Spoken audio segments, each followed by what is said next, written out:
Primeiro, emagrecimento, as suas células adiposas não sabem se você está correndo, saltando, pulando. Ela precisa o quê?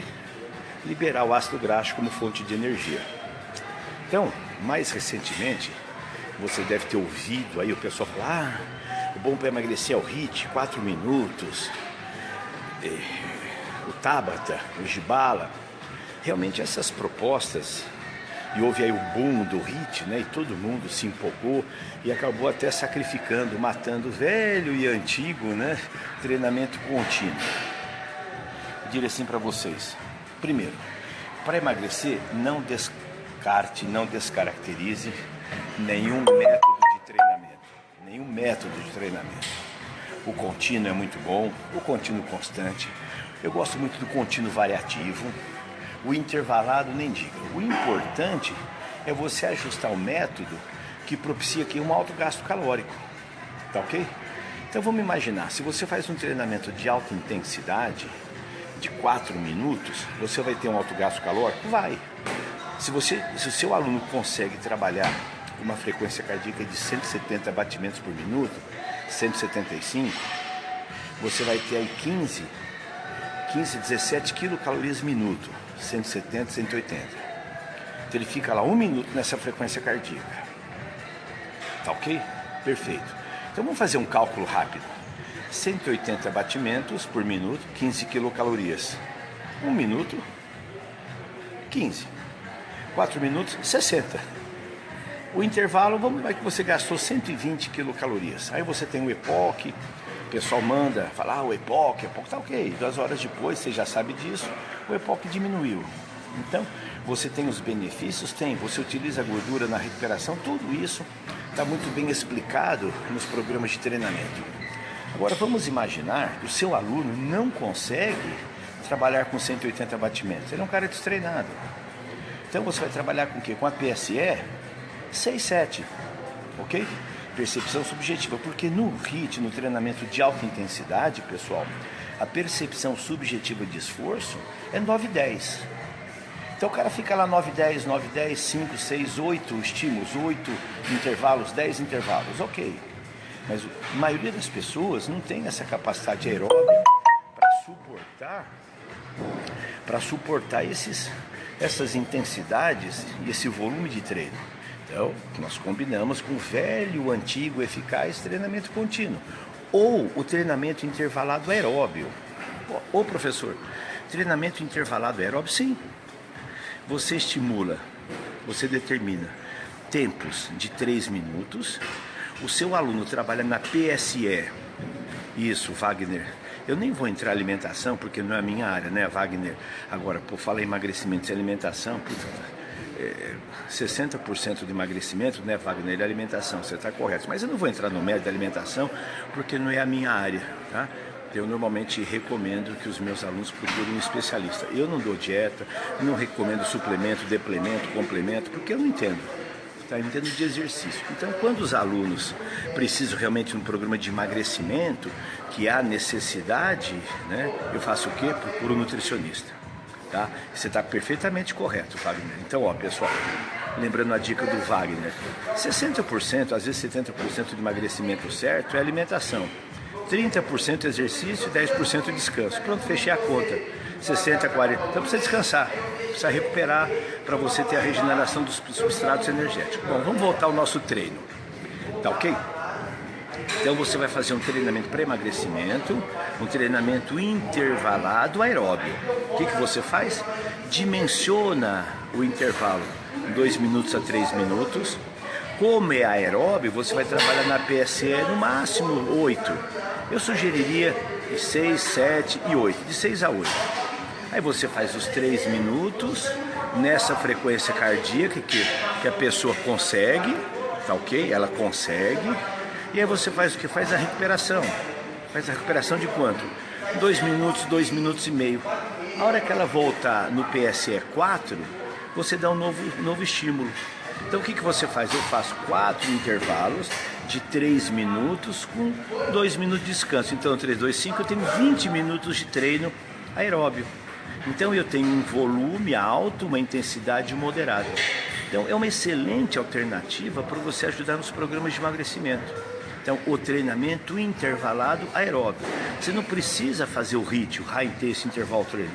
Você o treinamento intervalado de muita intensidade. Tá ok? Aí você pode num outro dia fazer o treinamento contínuo constante. Você sabe, eu pessoalmente não gosto muito do treinamento contínuo constante, é meio chato, né? Tem pessoas que gostam. Aí você tem o treinamento intervalado variativo. Você estabelece uma frequência cardíaca de PSE de 6, 7, 8, e aí você varia o treinamento continuamente, vai a 6, fica um pouquinho, vai a 7, volta para 6, vai para 8, volta para 6. Então você estabelece no treinamento contínuo, PSE de 6 a 8, está dentro da faixa aeróbica, está compatível com a capacidade funcional aeróbica do seu aluno. E aí você pode ter o quê? Um alto gasto calórico, uma intensidade moderada, né, pessoal? Você pode ter aí uma frequência cardíaca variando de 130, 140 a 150 batimentos por minuto. Você pode chegar a ter aí de 8, 9, 10 quilocalorias por minuto. Compreendeu? Então, no emagrecimento, você utiliza o treinamento, tem um cara falando alto pra cacete aqui. Então você utiliza o treinamento contínuo ou variativo, que é uma excelente alternativa. Deve ter errado. Então veja, pessoal, você tem aí o treinamento intervalado e o treinamento contínuo. Bom, e agora o que eu fiz hoje? Uma outra alternativa, pessoal, muito boa de alto gasto calórico é você combinar um quadricep, tá? Um quadricep com um exercício de efeito geral, tá? Então você combina os exercícios de fortalecimento muscular, os multiarticulares, tá? E aí você combina os multiarticulares, pode ser com isolado. Então essa é uma excelente alternativa também. Você faz um quadricep, por exemplo, né? E você combina com esteira, com bicicleta ou com corrida.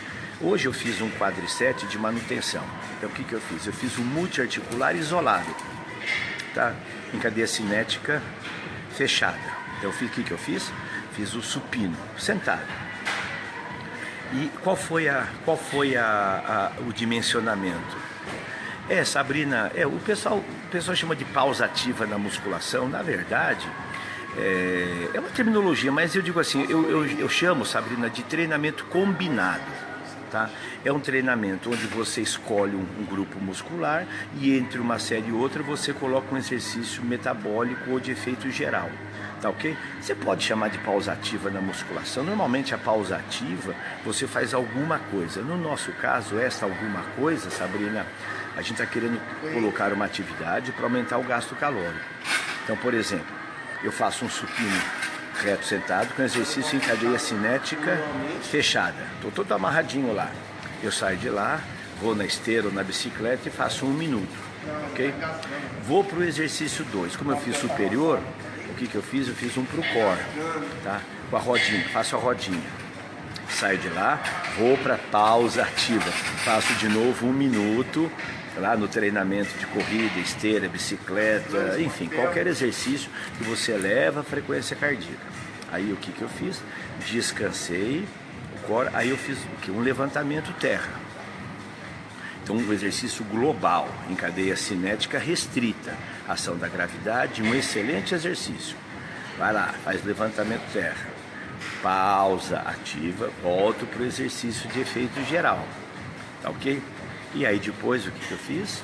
Uma sugestão, por exemplo, uma rosca, né, direta na barra d'água. E vou de novo, tá, para a corrida. E o que eu posso fazer? Então eu tenho um treinamento, né, 5 exercícios, 4, foco no neuromuscular e 1 no metabólico. Tá, okay? Com esse treino eu tenho um alto gasto calórico, eu mantenho um alto gasto calórico, trabalho o corpo todo. Veja, o meu objetivo é manutenção da massa muscular, não é hipertrofia, tá ok? Na verdade eu não sou especialista em hipertrofia, não dou curso de hipertrofia, tá? Mas eu uso os princípios da musculação, os princípios de treinamento multifuncional. Então, pessoal, uma dica bem interessante uma dica muito interessante é você combinar, tá? Vamos imaginar que você quer, eu posso fazer o quê? Um quadricep e no final do quadricep, aí eu coloco um exercício de efeito geral. Por exemplo, no que eu fiz hoje, fiz lá o supino, bum, bum, bum, bum, vou direto para rodinha, o core, bum, bum, bum, bum, vou direto para o agachamento terra, tá? E vou direto para a rosca. Então, Geilson, eu faço, é assim, vamos entender. Eu faço uma série do exercício. O que eu trabalhei hoje? Eu trabalhei na PSE 8. Quantas repetições? Eu dimensionei uma carga, tá bom? Para que eu conseguisse fazer 25 repetições. Eu cheguei em 25 em 8, tá? Então, eu quero fazer 25 repetições hoje. Quero o meu treino de intensidade moderada. Só que o seguinte, aí que tá a sacada. Eu fiz 25, só que eu cheguei nos 25, foi 25 no máximo, eu cheguei no 25 em 8, ok? Aí, Geilson, eu saí de lá, fiz uma outra série. Então, fui lá, fiz a série da rodinha. Então, 10 exercícios completos tocando o peito no chão. Cheguei em 8, 10 em 8, 10 repetições para mim é 8. A dona Lia já chegou aqui. Vem aqui, dá um alô pra turma aqui. Vem aqui. Vem aqui. Aqui, tá vendo? Oi, gente. Ela já fez a caminhada. Tá, Geilson, então, o que eu fiz, né? Aí eu fiz a série, uma série. Aí eu saí de lá da rodinha, fui pra onde? Fui pro agachamento terra. Fiz uma série em 8. Eu quero chegar em percepção 8, 80%. Com a carga que eu fiz em 8, eu fiz 13 repetições. Aí entrei em fadiga. 13 repetições com aquela carga. Foi 13 repetições máximas com aquela carga. E para mim foi 8. Eu não cheguei em 10. Vocês estão entendendo? 13 repetições máximas para percepção de esforço, 8. Saí de lá e fui para onde? Fui para a rosca na barra. Então, pessoal, uma dica. Você faz 4 exercícios, completei o quadricep. É o superset quadricep. Aí o que eu posso fazer? Eu posso dar uma pausa de 2 minutos ou eu posso fazer um exercício com a tal da pausa dinâmica. Eu faço 2 minutos de treinamento aeróbio e percepção de esforço 6. Lembra, a minha preocupação, pessoal, é débito calórico, é gasto energético. Então eu vario na carga, número de repetições, tudo isso para mim eu vou variando. Tá ok? Aí eu consigo fazer o quê? Um treino de alto gasto calórico. E aí, como é que eu finalizo o treino? Quantas séries? Olha, eu fiz 4 vezes, 4 vezes, segunda, 4, terceiro. Se você pode fazer de 3, 4, 5 ou 6 supersets, aí vai depender da capacidade funcional do seu aluno. Aí você faz um volume alto e mantendo uma intensidade, como eu fiz, uma intensidade de PSE 8. Tá ok? Em 80% da minha capacidade funcional neuromuscular. Então, pessoal, você tem aí muitas alternativas nos programas de emagrecimento. Sabe qual que é a minha dica? Varia o treino. Bicep, tricep, circuito. Aí eu tenho falado bastante para vocês nas nossas transmissões, né? A questão do circuito multifuncional, peripheral heart, que são também excelentes alternativas para você ajudar o seu aluno no programa de emagrecimento. Então, o que eu tenho? Eu tenho um emagrecimento saudável, eu tenho um trabalho de fortalecimento muscular, de manutenção da massa muscular. Agora, óbvio, se você quiser, no programa de emagrecimento, aumentar a massa muscular de forma significativa, o que você vai fazer? Vai entrar nos programas tradicionais de musculação hipertrófica, tá? De força hipertrófica. Vocês gostaram? Manda aqueles dedinhos, não estou vendo aqueles dedinhos, essa turma está quietinha hoje e acho que vocês estão cansadinhos, né? Estão aí no... Vamos lá.